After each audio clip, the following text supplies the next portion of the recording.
What's going on, folks? Nate here at Two Wheel Dyno Works, and today I'm just wrapping up tuning on a GSXS1000 GT. Fuck, those are a mouthful.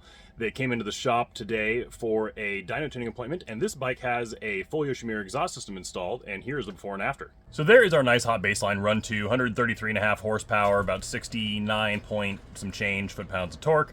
And as you can see, there's actually a big rich dip, not a lean dip, there between about 5,000 RPMs and 7,500 RPMs, and it's a little on the lean side all the way to the limiter.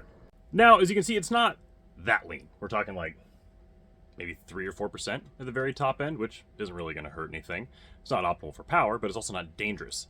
So where do we get all the extra performance on these bikes? Well, as I've said many times before, fueling is the easiest part of this job.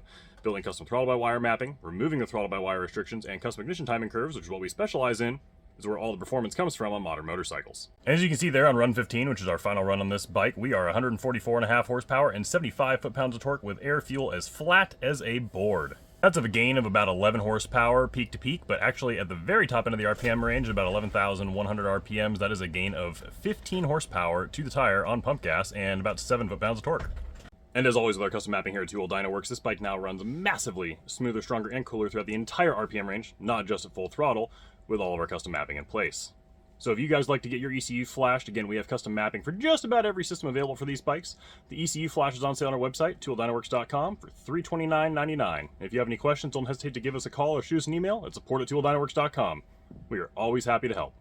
And no, I'm not going to do a dyno run video, unfortunately, on these or for a little while. My arm is in a sling for the next 6 to 8 weeks, and the last thing I need to see for the rest of my life is how goofy I look riding a bike on the dyno with one arm.